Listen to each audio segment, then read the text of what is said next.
Assalamualaikum warahmatullahi wabarakatuh. Halo teman-teman semuanya, kembali lagi dengan saya Elsa Dayanti. Kali ini saya akan menjelaskan materi tentang ujian kompre Pendidikan Islam Anak Usia Dini UIN Mahmud Yunus Batu Sangkar dalam bidang kependidikan. Selamat menyaksikan. Kita masuk kepada poin yang pertama, itu menjelaskan konsep dasar pendidikan anak usia dini dalam berbagai jalur, serta dasar filosofis, psikologis, dan sosiologisnya. Yang pertama itu, apa sih pendidikan anak usia dini itu? Pendidikan anak usia dini adalah upaya pembinaan yang ditujukan kepada anak dari sejak lahir sampai anak berusia 6 tahun, melalui pembinaan stimulasi pendidikan untuk membantu pertumbuhan dan perkembangan anak agar anak siap memasuki pendidikan selanjutnya. Jalur pendidikan PAUD ada 3. Yang pertama, pendidikan formal. Pendidikan formal ini adalah pendidikan yang terstruktur, berjenjang di bawah naungan pemerintahan, contohnya TK dan RA. Selanjutnya itu pendidikan non-formal. Pendidikan non-formal itu adalah pendidikan yang bersifat fleksibel, tidak wajib dikelola oleh masyarakat, contohnya kelompok bermain TPA. Selanjutnya itu pendidikan informal. Pendidikan informal adalah pendidikan yang terjadi di lingkungan keluarga. Contohnya pengasuhan oleh keluarga atau orang tua. Selanjutnya kita masuk kepada poin yang kedua, yaitu menjelaskan prinsip-prinsip dasar manajemen lembaga PAUD dan implementasinya dalam pengelolaan satuan pendidikan anak usia dini. Manajemen PAUD itu apa?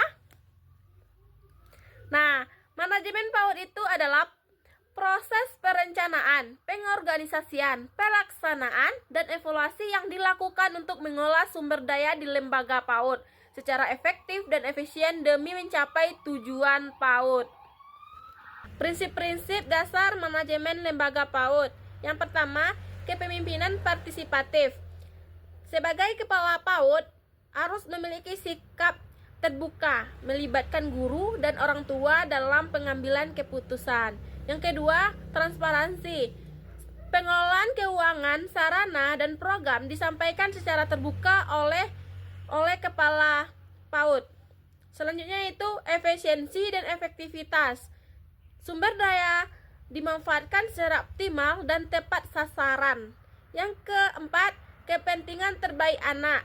Semua keputusan dan kegiatan mengutamakan kebutuhan dan perkembangan anak. Yang kelima, berbasis mutu dan berkelanjutan.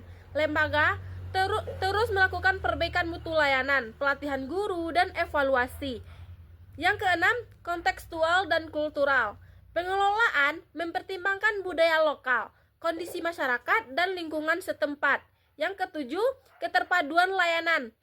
Menyelaraskan layanan gizi, kesehatan, psikososial, dan pendidikan dalam satu sistem. Yang kedelapan itu pemberdayaan masyarakat. Masyarakat dilibatkan dalam pengelolaan pendanaan dan pengawasan lembaga PAUD. Selanjutnya kita masuk kepada implementasi prinsip manajemen dan pengelolaan satuan PAUD.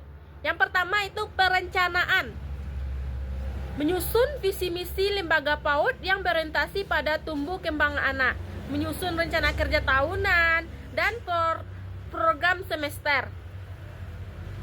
Selanjutnya melakukan pemetaan kebutuhan guru, alat permainan edukatif, pelatihan, dan lain-lainnya.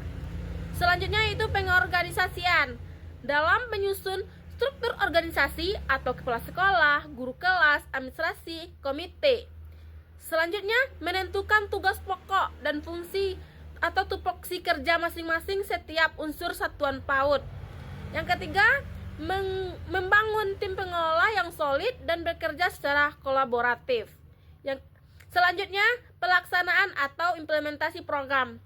Melaksanakan pembelajaran dengan prinsip bermain sambil belajar. Menyediakan layanan kesehatan dasar atau imunisasi, timbangan berat badan, ukuran tinggi, atau lain sebagainya.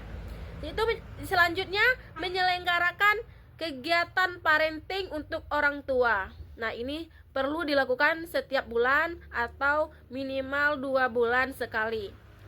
Yang keempat, pengawasan dan evaluasi.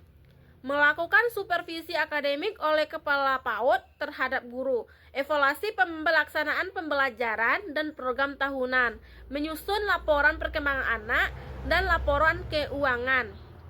Selanjutnya itu pengelolaan SDM, sumber daya manusia, rekrutmen guru PAUD yang sesuai kualifikasi.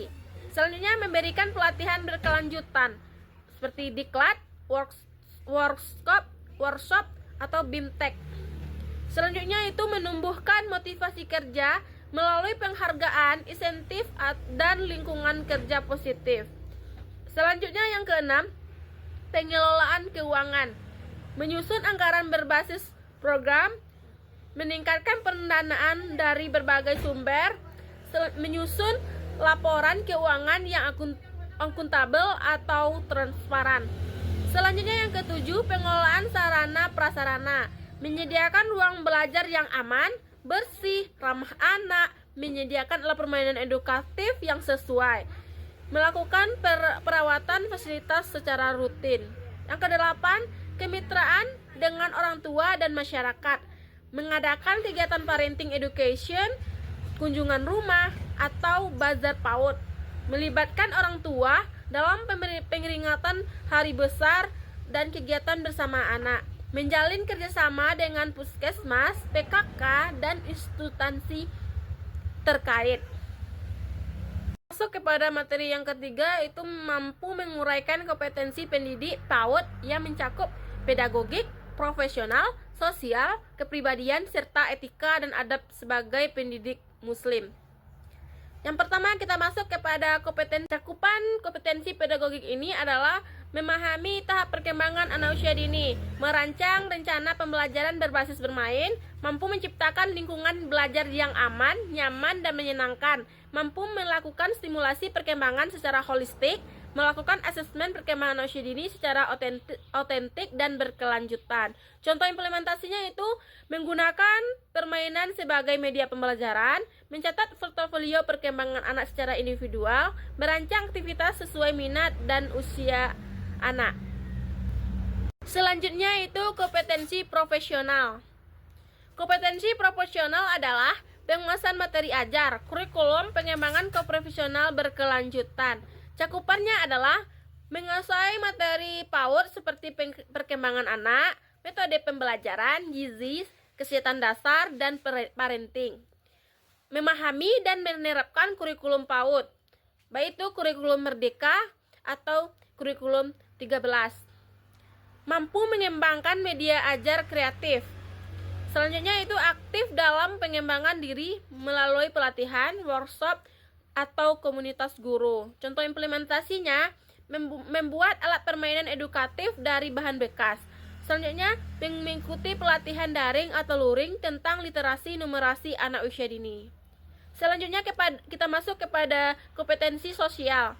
Kompetensi sosial itu berkaitan dengan kemampuan pendidik dalam berinteraksi secara positif dengan peserta didik, rekan kerja, orang tua, dan masyarakat. Cakupannya adalah bersikap ramah, komunikatif, dan inklusif, mampu berkomunikasi efektif dengan anak, orang tua, dan sesama pendidik, menjadi teladan dalam berinteraksi sosial yang sopan dan menghargai keberagaman, membangun kemitraan dengan keluarga dan masyarakat. Contoh implementasinya, melibatkan orang tua dalam kegiatan sekolah.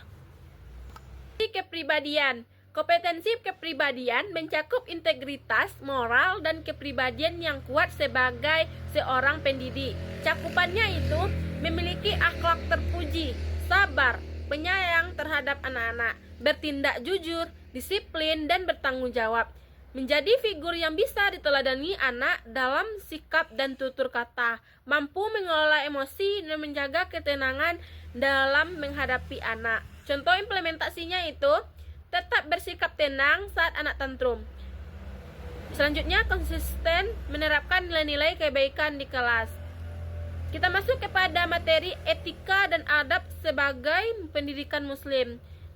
Bagi PAUD Muslim, kompetensi tidak hanya bersifat profesional, tetapi juga spiritual dan etis.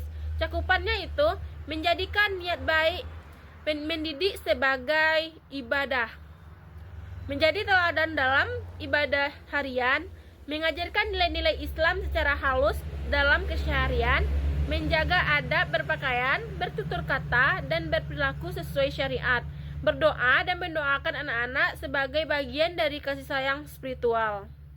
Contoh implementasinya yaitu membiasakan anak mengucapkan bismillah, alhamdulillah, astagfirullah. Selanjutnya kita masuk kepada materi yang keempat, yaitu menjelaskan konsep pendidikan holistik, integratif, dan peran sinergi dalam keluarga, sekolah, masyarakat dalam pendidikan anak usia dini. Pendidikan holistik integratif pada PAUD itu adalah pendekatan pendidikan anak usia dini yang menyeluruh atau holistik dan terpadu atau integratif dalam berbagai aspek, baik itu pendidikan, kesehatan, gizi, perlindungan, dan pengasuhan. Pendidikan ini tidak hanya terfokus pada aspek kognitif saja, tetapi juga fisik, sosial, emosional, spiritual, dan moral, yang semuanya berkembang secara seimbang dan sesuai dengan kebutuhan anak usia dini. Tujuan utamanya itu menjamin tumbuh kembang anak secara optimal, mempersiapkan anak menjadi pribadi yang mandiri, sehat, cerdas, dan berakhlak mulia, meningkatkan keterlibatan keluarga dan masyarakat dalam mendukung tumbuh kembang anak. Ciri-cirinya yaitu menyentuh semua aspek perkembangan anak, melibatkan berbagai layanan pihak dalam satuan kesehatan, menyelesaikan pendekatan dengan kebutuhan dan karakter anak, menghargai peran orang tua dan latar belakang budaya anak. Ada sinergi antara sekolah, keluarga, masyarakat dalam mendukung anak. Nah, peran sinergi antara keluarga, sekolah, dan masyarakat itu peran keluarga memberikan pengasuhan dan pendidikan awal di rumah, membentuk nilai-nilai agama, moral, dan kebiasaan dasar, menjadi mitra utama sekolah dalam mendukung perkembangan anak, terlibat aktif dalam parenting, education, komunikasi dengan guru, dan kegiatan kelas. Contoh, orang tua mendukung kebiasaan anak cuci tangan sebelum makan, membacakan cerita sebelum tidur, dan hadir dalam kegiatan sekolah. Itu peran sekolah, memberikan stimulasi pendidikan yang menyenangkan dan terstruktur, mendorong perkembangan anak sesuai dengan kurikulum PAUD, memberikan layanan kesehatan dasar, gizi, dan perlindungan anak, menjalin komunikasi aktif dengan orang tua. Selanjutnya itu peran masyarakat, menyediakan dukungan lingkungan yang ramah dan aman pada anak, terlibat dalam kegiatan edukatif seperti posyandu, puskesmas, perpustakaan keliling, taman bacaan, dan kegiatan keagamaan, memberikan dukungan moral, sosial, bahkan finansial. Contohnya, puskesmas memberikan imunisasi dan cek kesehatan di sekolah, kader PKK mendampingi kegiatan gizi, tokoh masyarakat mengisi dongeng islami di sekolah. Selanjutnya kita masuk kepada materi yang kelima, yaitu mampu mengintegrasikan nilai-nilai pendidikan Islam dalam pengembangan kurikulum, pembelajaran, dan pengasuhan anak. Pengertian integritas nilai-nilai Islam dalam PAUD, yaitu penyatuan ajaran dan nilai-nilai Islam ke dalam seluruh proses pendidikan, mulai dari kurikulum, kegiatan pembelajaran, hingga pola asuh, tanpa memisahkan aspek keagamaan dari aspek perkembangan lainnya. Nilai Islam tidak hanya diajarkan sebagai mata pelajaran sendiri, tetapi menjadi bagian dari kehidupan anak sehari-hari di lingkungan PAUD. Integrasi dalam pengembangan kurikulum PAUD. Prinsipnya, kurikulum disusun sebagai fitrah dan tahap perkembangan anak serta mengandung nilai tauhid, akhlak, adab, dan ibadah. Strategi integrasinya itu perumusan visi misi, harus menekankan tujuan pembentukan akhlak dan iman anak sejak dini. Tema kurikulum Islami atau kontekstual, contohnya tema Allah menciptakan alam, aku sayang teman, adab di rumah dan di sekolah. Aspek perkembangan bisa dicapai nilai perkembangan nilai agama, moral, bahasa, kognitif, sosial, emosional. Penilaian otentik Islami, misalkan menilai perilaku anak dalam kejujuran, ketaatan, sholat, dan kepedulian kepada teman. Dalam integrasi dalam pengasuhan anak itu ada beberapa prinsip. Yang pertama, anak adalah amanah dari Allah. Yang kedua, anak lahir dalam keadaan fitrah yang harus dijaga. Yang ketiga, orang tua, anak, dan guru berperan sebagai pendidik spiritual dan moral pertama. Praktik pengasuhan Islami. Yang pertama, kasih sayang dan doa. Yang kedua, keteladanan atau uswatun hasanah. Yang ketiga, adab dalam interaksi. Yang keempat, pembiasaan akhlak baik. Yang kelima, pola makan Islami. Nah, peran guru dalam lembaga PAUD Islam ini yaitu guru sebagai teladan akhlak dan keimanan. Yang kedua, lembaga PAUD menyediakan lingkungan Islami, yaitu musik Islami, poster ayat dan hadis, perpustakaan Islami anak. Yang ketiga, menjalin kerjasama dengan keluarga untuk melanjutkan pembiasaan nilai Islam di rumah. Hanya itu yang dapat saya sampaikan. Kalau ada kata-kata yang salah, mohon dimaafkan. Saya akhiri dengan Assalamualaikum warahmatullahi wabarakatuh. See you, bye-bye.